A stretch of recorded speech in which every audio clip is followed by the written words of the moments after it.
El Señor esté con ustedes. Hoy queremos acercarnos a una de las naciones más interesantes y a la vez menos conocidas en el mundo bíblico, y es la nación hermana de Israel, la nación descendiente de Esaú, el hermano de Jacob. Recordemos que Esaú perdió la primogenitura con Jacob, y al descender los edomitas de Esaú, se nos hace muy interesante conocer una cultura que es hermana de la israelita, pero que a la vez presenta unas profundas diferencias.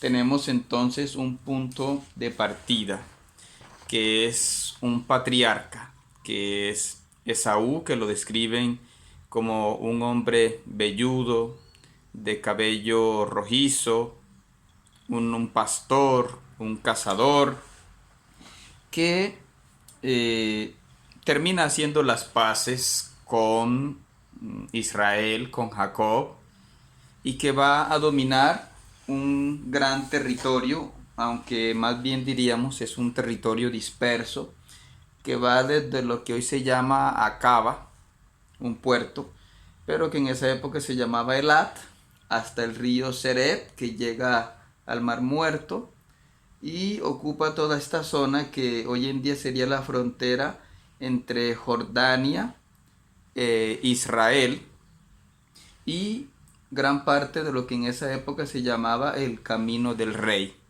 Más adelante iremos viendo un poco lo que esto significa para este pueblo. Y a la vez lo vamos a comparar con Moab y con Amón, que son dos naciones interesantes presentadas como primas de Israel. De modo que vamos a hablar bastante de esos pueblos familiares de Israel. Aquí vemos el mapa moderno de Israel, Jordania y específicamente toda esta zona que está aquí, en esta zona que también se llama el Valle del Arabá, una zona bastante hundida, en una zona de depresión, que fue la morada de los edomitas y que hoy en día es habitada por los jordanos, básicamente, ¿no?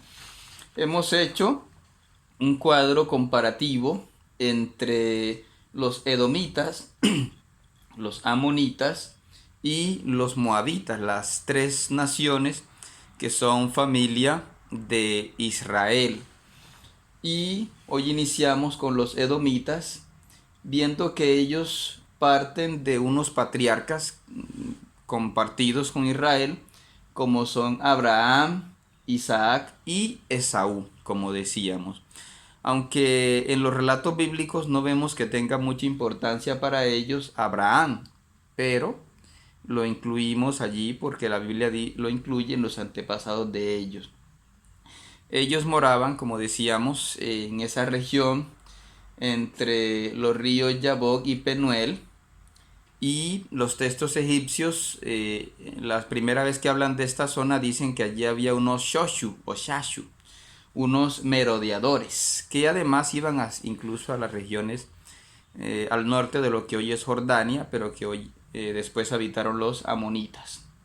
La Biblia dice que ellos se mezclaron con hititas y con jorritas, pero aquí jorritas significa gente de las cavernas, distinto a los hurritas, un poco la diferencia. También dice que se mezcla con hititas. Al menos se habla de que Saúl se casó con unas mujeres hititas y que eso molestó mucho a la mamá de Esaú, a Rebeca. Y dice que además ellos fueron enemigos, estaban vecinos y enemigos con Judá, con la tribu de Judá, y con los otonielitas, que fueron un clan que terminó haciendo parte de la tribu de Judá. Y los textos bíblicos dice que ellos tenían un uno grande. No usa la palabra reyes en ese tiempo, sino uno grande. y que tenían una monarquía que inicialmente no era hereditaria.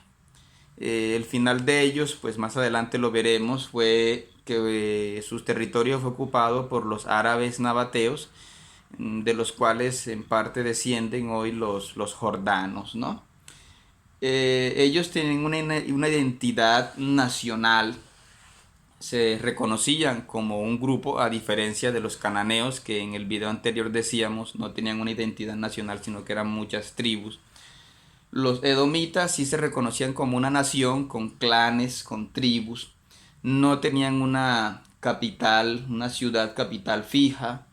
Sus familias parece que eran patriarcales, eran cazadores, pastores, hacían la circuncisión, pero no parece que la circuncisión fuera tan importante para ellos como para los israelitas. Los profetas criticarán que ellos eran circuncisos en la carne, pero no de corazón, es lo que dicen los profetas, ¿no?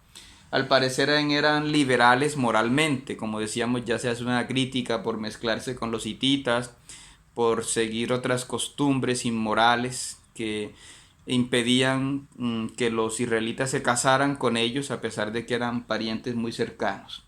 Los profetas, más adelante daremos las citas, los citan como gente arrogante, violenta, insolidaria, pero también con fama de sabios. Y por eso vemos que al patriarca Job lo ponen como un edomita, como un sabio de la región de Edom. Otro personaje idumeo famoso tristemente fue Herodes y sus hijos, que por supuesto tienen esa mala fama de crueles y todo lo demás. Sobre su religión se sabe poco. Parece que ellos adoraban al dios Caus o Cos, pero que también adoraban al dios El, como se ven algunos nombres de reyes importantes, es decir, el dios que se conocía en Canaán desde los tiempos incluso de Abraham, el dios El. Los critican además porque fueron insolidarios cuando los asirios y los babilonios atacaron Jerusalén. Entonces, esas son una de las características a grosso modo de los edomitas. Decíamos que ellos habitaban en esta región que hoy es la frontera de Israel con Jordania, que también le llamaban Seir, y la meseta del Arabá. Aquí lo señalamos hasta el Mar Muerto. En el Amarna, estas cartas egipcias, se nombra a los Seeri, y también a esta región le llaman Aduma y región de los Shashu, es decir, los nombres que le da la Biblia. ¿Sí? Eduma es Edom, Seir o Seir es la montaña de Seir, ¿sí? Y Shashu, ese sí no aparece en la Biblia, pero ya decíamos que es merodeadores. Según Génesis 36, que es un texto sacerdotal, ellos se mezclaron con los jorritas, que significa gente de las cavernas. Aunque en Deuteronomio 2:12 y 22 dice que ellos arrasaron con esta población de los jorritas. Parece que también tenían relación con los amalecitas, con los kenesitas y con los ismaelitas, es decir, los árabes. ¿Sí? Edom, esta palabra, parece que significa rojo. Ya decíamos que a Esaú lo recordaban como un patriarca de cabello rojo. Y Esaú significa velludo. Entonces son como dos cualidades que se le da a este patriarca. Esta región es un país montañoso, con mucho desierto. Hay peñascos acá en el sur. Aquí vemos una especie de montañas que acompañan este camino que se llama Camino del Rey. Había pues fauna de pelícanos, puercoespines, búhos de orejas largas, cuervos, chacales, chotacabras, leones, milanos, águilas, serpientes, vencejos, tejones, mochuelos. Había plantas como los espinos, ortigas, viñas, terebintos, olivos, cardos. Es además una tierra de caravanas. Aquí en amarillo vemos rutas, que son rutas de comercio.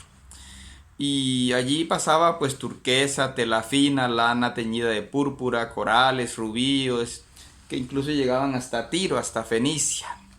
Era una tierra en la que por tanto había que tener fortines para cuidar estas rutas, Y una de las grandes ciudades que fue capital un tiempo fue Bosra.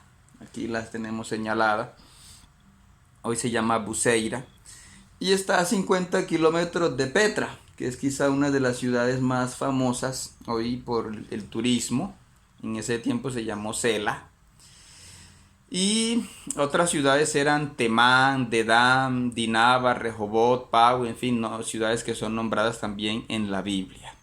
Petra, por ejemplo, fue descubierta en 1812 por Burckhardt y luego George Robinson, que la exploraron, además de George Hochschild y Edward Robinson y Philip Hammond, que encontraron pues sobre todo la Petra romana y bizantina, y por supuesto las construcciones que hicieron los nabateos. Hay unas inscripciones como las de Serabí del Jadín, que están con un templo egipcio del Reino Medio, y Wadi Mahara, que demuestran que fue temprana la interacción entre los egipcios que venían de acá del Sinaí con los pueblos semitas que habían allí. Y parece que en esta región había minería, sobre todo en Timna y en Ezion Geber, de cobre, ¿sí? Y por eso aquí también empezó a haber una aparición de la escritura, lo que se llamó el protosinaítico, por ejemplo en Timna, ¿sí? Entre el 2000 y el 1700 antes de Cristo. Estos eran minas egipcias. Y cerca del Golfo de Aqaba hay una isla que se llama Gesiret Faraún, donde llegaban los egipcios, y allí también se encontraron inscripciones en escritura muy antigua, ¿no? En el Reino Medio, en el Reino Antiguo egipcio, a esta región la llamaban Muntu, ¿sí? Que curiosamente era el nombre que también le daban a los libios, a los habitantes de la actual Libia, ¿sí? Quizá por la relación con la minería. Pero del Reino Antiguo en adelante se les empieza a decir, como decíamos, Shashu, sobre todo en el Reino Nuevo. Los restos arqueológicos del 3000 al 2700 en el Negev y en el Arab. El Negev es esta región ya más cerca de Judá. Allí y en el Arat, esta ciudad pegada al Mar Muerto, aparecen restos cananeos de la misma época, que son objetos de cobre, de cerámica e inscripciones en rocas. Muchos de estos datos los hemos sacado del artículo de Julian Cooper, que se llama en inglés Toponimia de la periferia, lugares del desierto oriental, el Mar Rojo, el sur del Sinaí, y los documentos egipcios, un documento del 2015. Más adelante seguiremos profundizando todo lo que tiene que ver con esta cultura de los edomitas.